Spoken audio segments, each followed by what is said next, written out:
So good morning friends, good morning students. So already in the last video I discussed about the chemotherapy of malignancy. So in that chemotherapy of malignancy I discussed about alkylating agents. It comes under the classification of drugs used to treat the malignancy condition. So what are alkylating agents? Okay, so that alkylating agents comes under the classification of anti-cancer drugs. So mainly the alkylating agents forms the alkyl groups, or it produces the alkyl groups to the nucleic acids. Okay, so mainly by production of carbonium ion as an intermediate. That carbonium ion it produces, or releases the alkyl groups, and that alkyl groups may enter into the nucleic acids which are present in the cell. In that cell it mainly leads to the development or formation of the covalent bonds at the nucleic acids. So here there is a cross linkage of the nucleic acids. Okay, here there is a formation of cross linking between two nucleic acids, and that cross linking may inhibits the cross linking of the nucleic acids. Okay, so this is a carbonium ion, and this carbonium ion releases that alkyl groups, or it forms a alkyl groups, and these alkyl groups may attaches to the DNA molecule or the nucleic acids which are present in the cell. So whenever the alkyl groups attaches to the cell, so it enters into the cell or inside the cell, and here there is a nucleic acid. So in that nucleic acid particularly, that alkyl groups forms a cross linking in between two nucleic acids, mainly at the 7th nitrogen atom. Mainly at the 7th nitrogen atom, the alkyl groups attaches in the nucleus, inside the nucleus, and it forms a cross linking or bridge between the two nuclei. And this cross linking is mainly at the site of 7th nitrogen atom, that is mainly at the guanine position of the guanine. So it may leads to the covalent bond formation. The guanine mainly at the 7th position. So this guanine may undergoes the formation of covalent bond. Due to the covalent bond formation,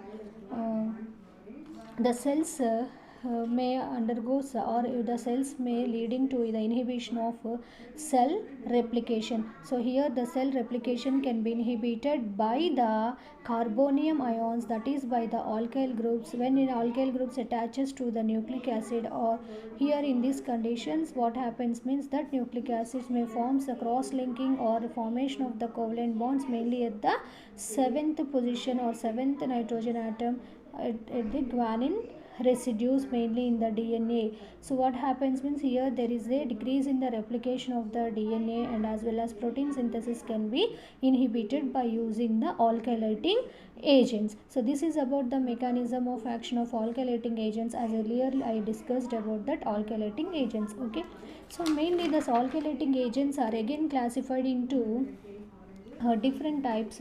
So those are nitrogen mustards, ethylenamines, triazines, methyl hydrogen derivatives, nitrosoureas, alkyl sulfonates. So all these have the same mechanism of action, but their adverse reactions and some of the effects may be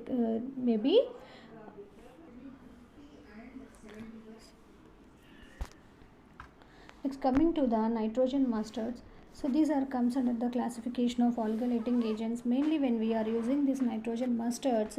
So nitrogen mustards example is the meclorethamine. Okay, meclorethamine. So this was the first nitrogen mustard used as an anti-cancer drug, and it is a local vesicant.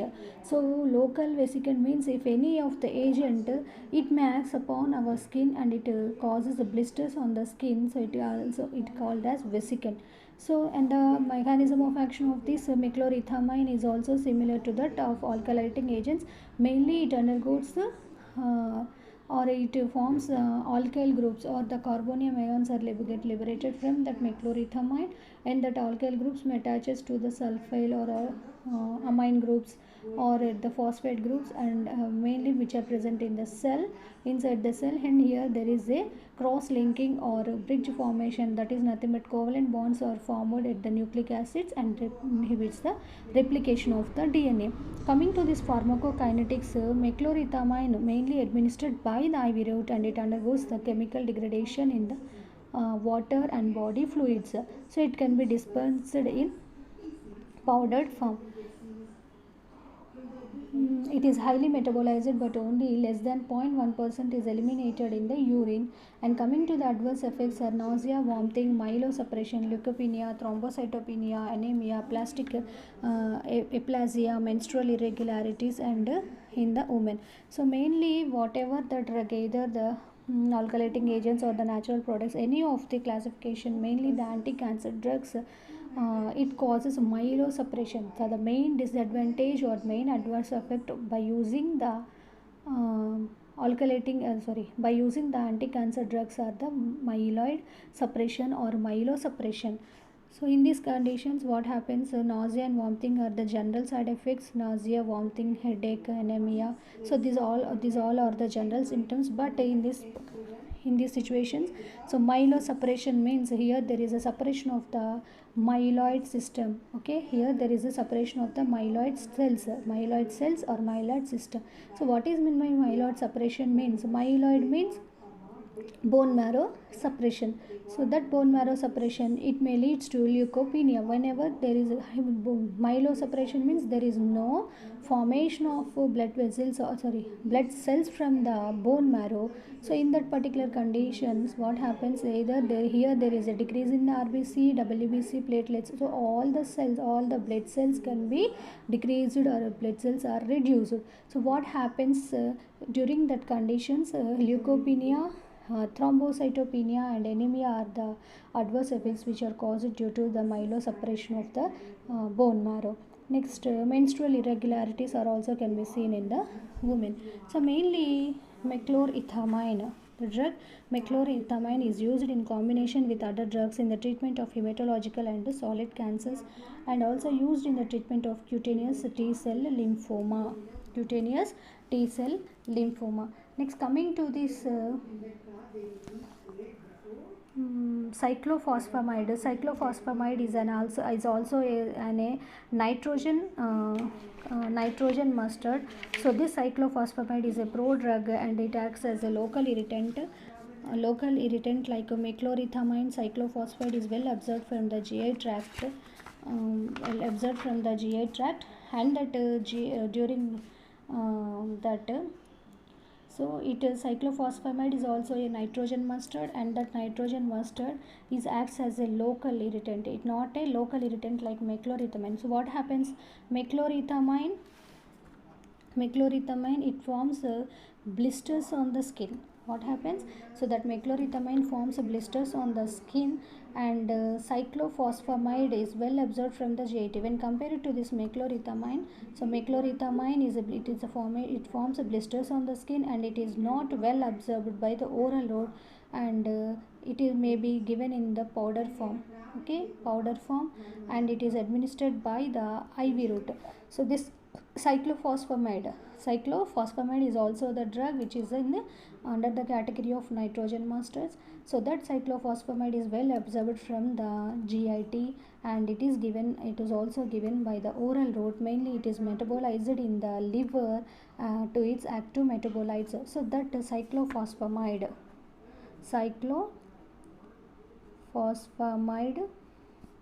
get converted to, or get metabolized in the liver to its active metabolites like 4-hydroxy cyclophosphamide and aldophosphamide. So these are the two active metabolites. Okay, so the cyclophosphamide can be taken by the oral route or by the IV route, and that it may undergoes or it metabolized in the liver to its active components. That is, one is 4-hydroxy cyclophosphamide, another one is phosphomide and mainly excreted in the urine and by the fecals. And adverse reactions are similar to the meclorethamine, and it may causes less damage. It may causes less damage to the platelets. Okay, platelets, not only the myeloid suppression and alopecia, cystitis, hepatic changes can be seen by using the cyclophosphamide. And coming to the drug interactions of the cyclophosphamide, it inhibits the metabolism of cyclophosphamide and increases the risk of bone marrow suppression. Next uses, when coming to this uses, mainly used in the chemotherapy of lymphomas, mainly used in the chemotherapy of lymphomas and used as an immunosuppressant action. Okay, immunosuppressant actions can be seen by using the cyclophosphamide. Next coming to this ethylenamines. So in this ethylenamines, thiotepa is the drug which mainly used. Okay, thiotepa. Okay, so these are comes under the classification of ethylenamines. Ethylenamines, the drug used in this ethylenamines is thiotepa. So chemically it is called as triethylene triphosphamide. Thiotepa is chemically called as triethylene triphosphamide. Ethylene triphosphamide, it is mainly absorbed by oral absorption. Okay, oral absorption and metabolized in the liver and excreted in the urine. Okay, so whenever this ethylenamine like thiotepa, it enters into the body and it is mainly metabolized in the liver and get converted into the triethylene triphosphamide, and the triethylene triphosphamide liberates the alkyl groups, or it produces the alkyl groups, and that particular alkyl groups may bind to the cells and it inhibits the actions of the nucleic acids by forming the covalent bonds at the nucleic acids, at the two nucleic acids, and that covalent bond is mainly at the position of 7th, that is the guanine amino at the guanine amino acid. So that inhibits the DNA synthesis. So these adverse reactions are also similar to that of that nitrogen mustards, but when we are using these ethylenamines, it mainly shows the toxic effects. Okay, so that toxic effects, it may causes neurotoxicity. Neurotoxicity can be seen by using this ethylenamines. Next, it may also used in bladder, ovarian and breast cancers. Bladder, ovarian and breast cancers, and also another one is rhabdomyosarcoma. Rhabdomyosarcoma conditions. So this rhabdomyosarcoma means this is the skeletal muscle cancer. Okay, this is the skeletal muscle cancer. So this is about the ethylenamines. In this ethylenamines, thiotepa and also ultratamine can be used as an ethylenamines. So what happens, mainly these amines may convert into its active components, and that alkyl groups, it may attaches to the amine group of the nucleic acid. Why? Because these are the amines. So that reason it may attaches to the amine groups of the nucleic acid. Okay, the active component in this metabolite is the thiotepa metabolite is triethylene triphosphamide. Okay, next coming to this triazines, another classification is the triazines. So in these triazines, examples are dacarbamazine. So this triazine is a triazine derivative which mainly inhibits the RNA and protein synthesis. It acts upon the RNA and the protein synthesis by binding to the groups, by binding to the nucleic acids. And similar effects, the adverse effects are similar to that of about drugs. Adverse reactions mainly are nausea, vomiting, neurotoxicity, myelosuppression. So all these are the adverse effects which are caused by using the triazines. Okay. Next, methyl hydrazine derivatives.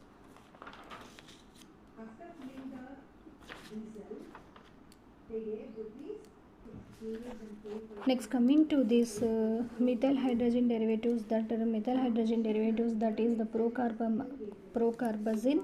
So it is also similar to the dacarbazine. Okay.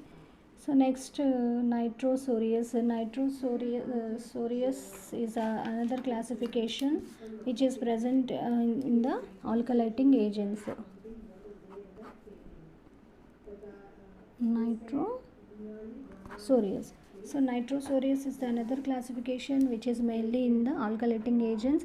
So these nitrosoureous examples like carmustine, CARMUS, carmustine, and lamustine or lamustine. Okay, so whatever it may be. So nitrosoureous are the nitrogen components, mainly these are the nitrogen bases. Okay, so these nitrosoureous comes under the classification of alkylating agents. These alkylating agents, so that is either the carmustine or the lamustine. So these are the nitrosoureous which are highly lipid soluble and it easily cross the. So what main action or main important action of this carmustine or either the lamustine or the, so these are the nitrogen bases. So because already it is in the form of amine form, so this amino acid form these are highly lipid soluble forms. So these highly lipid soluble forms can be easily crosses the blood brain barrier. Okay, the mechanism of action is similar to that of the alkylating agents and it also causes delayed myelodepression and vomitings, headaches, drowsiness, alopecia. Next, pulmonary fibrosis can be seen by using the nitrosoureous drugs and it may also causes renal damages.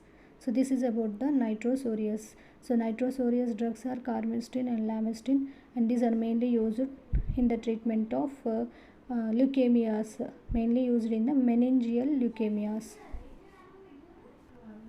Next, another classification is alkyl sulfonates. Okay, alkyl sulfonates is another classification in the alkylating agents. The drug is busulfan. So already you have know about this busulfan. So busulfan is a more selective action on blood cells and causes cells of myeloid origin and has a little action on the lymphoid tissue. So it's mainly action upon the myeloid origin and little effects upon the gastrointestinal tract and the lymphoid tissues. Okay, adverse reactions are mainly caused by this using busulfan is in myelosuppression, uricemia. By using this alkyl sulfonate, busulfan is the drug. So by using this busulfan, uricemia, hyperuricemia can be seen in this by using the busulfan, uricemia, hyperuricemia. So this hyperuricemia means high levels of increase in the uric acid levels, and also causes impotence, amenorrhea, and hyperpigmentation. Hyperpigmentation can be seen by using the alkyl sulfonates. So this is about the classification of alkylating agents. So alkylating agents mainly causes the inhibition of the DNA, either the RNA replications by forming the covalent bonds at the nucleic acids which are present inside the cell.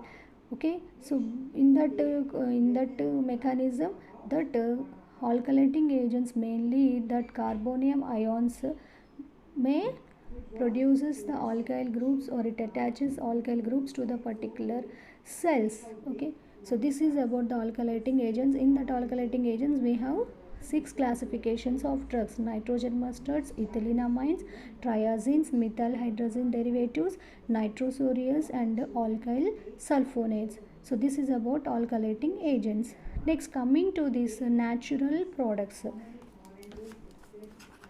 So in that natural products It again, these natural products are also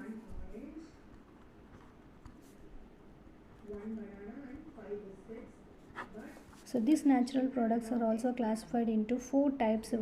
First one is Vinca alkaloids.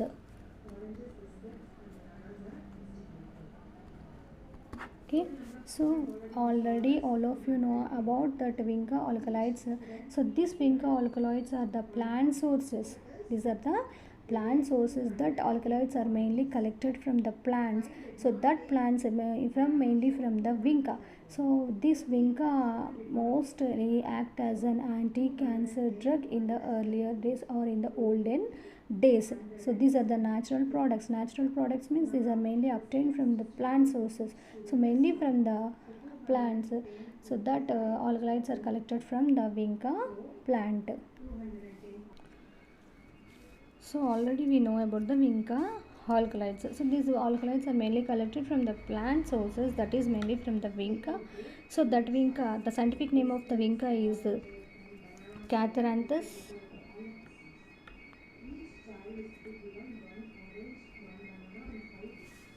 Catharanthus roseus, obtained from the Catharanthus roseus, and the mechanism of action of the Vinca alkaloids can be seen. So examples, okay. So the alkaloids, how that alkaloids are obtained means by the process of extraction process. So we are collecting the chemical constituents, that is the vinblastine and vincristine. So already we know about that Vinca alkaloids. So these are mainly obtained by the extraction of the chemical constituents from the plants. So vincristine is the another one chemical constituent, vincristine and vinblastine. So this vincristine and vinblastine are the chemical constituents which are mainly present in the Vinca alkaloids. So whenever this either in the form of direct extract form in the form of drug, so it may binds to the mechanism of action of the vincristine, either the vinblastine is the, it may binds to the microtubular proteins, microtubular protein, that is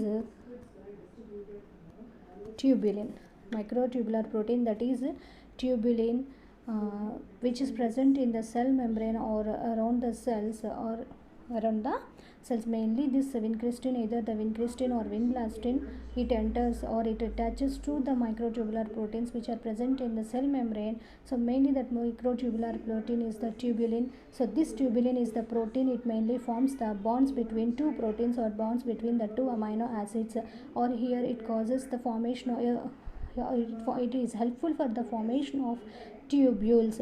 So tubulin is a protein which is mainly present in the cell membrane of the cells, and the tubulin helps to produce the formation or helps for the formation of the tubules, helps for the formation of the tubules. So during this process, that vincristine and vinblastine binds to the microtubular proteins, and here it prevents the polymerization of the tubules. What happens?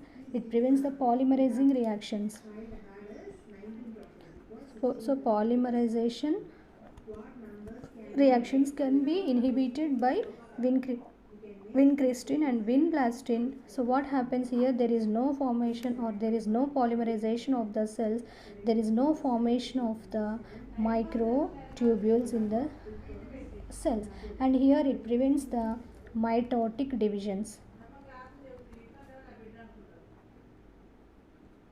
Mitotic divisions.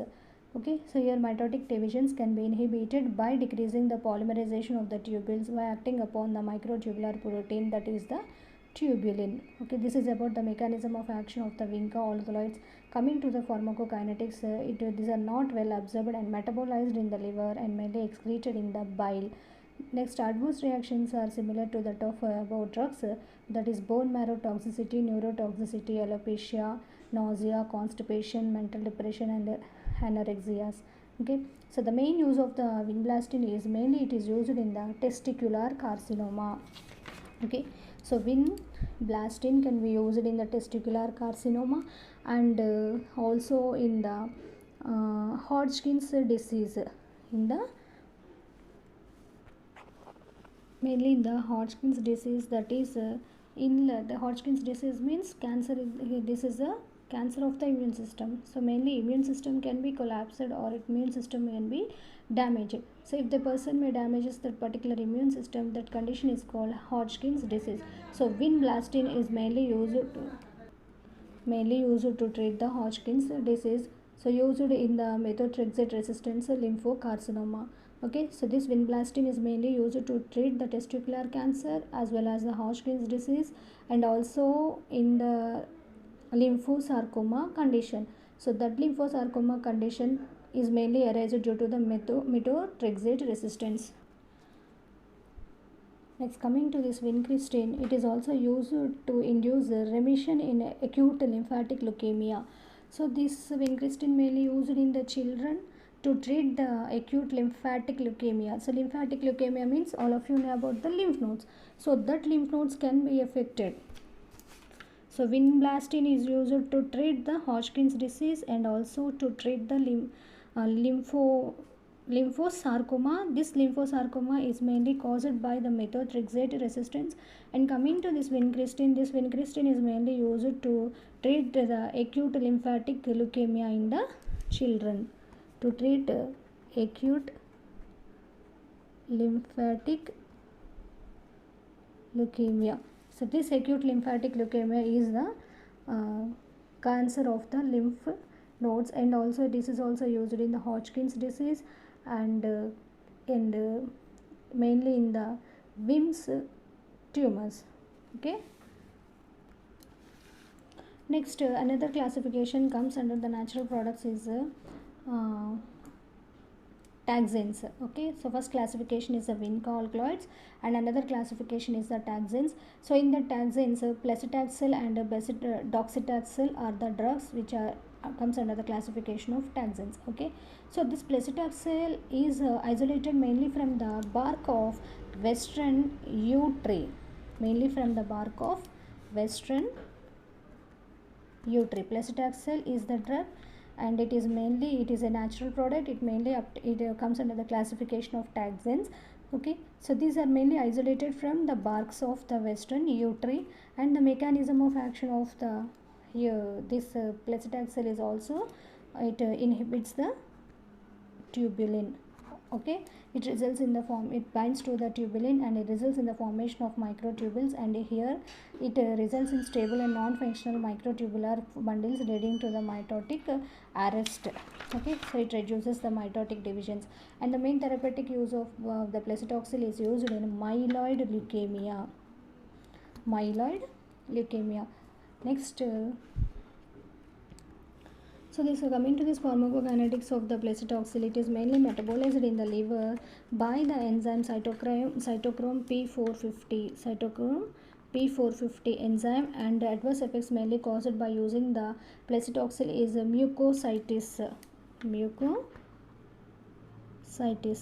So that mucositis means here there is inflammation of the mucus glands or at the mucous membranes. That mucous membranes either in the respiratory route or at the salivary region, or at the esophageal region or at GI region or at the urinary tract region. So any of the mucous membranes can be inflamed by using the paclitaxel. And the main use of the paclitaxel is to treat the breast and ovarian cancers, and also to treat the esophageal, head, neck and lung hormone refractory, and also in the prostate cancers. Okay, so this is about the paclitaxel. So that is paclitaxel comes under the classification of taxanes. Okay, next coming to the epipodophyllitoxins. So this epipodophyllitoxins also it is a semi-synthetic derivative of a podophyllitoxin, which is mainly extracted from the Podophyllum peltatum. So it is mainly obtained from the semi-synthetic derivative.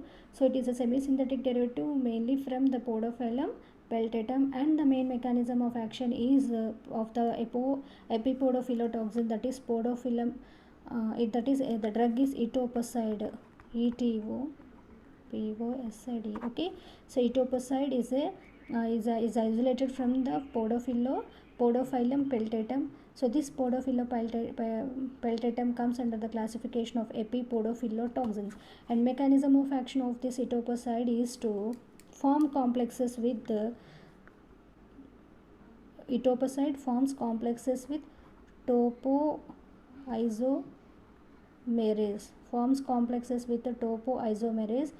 um, so these topoisomerases are mainly present in the DNA. Topoisomerases DNA. So these topoisomerases are the enzymes mainly participate in the binding of the DNA. So what happens? Topoisomerases are present in the DNA.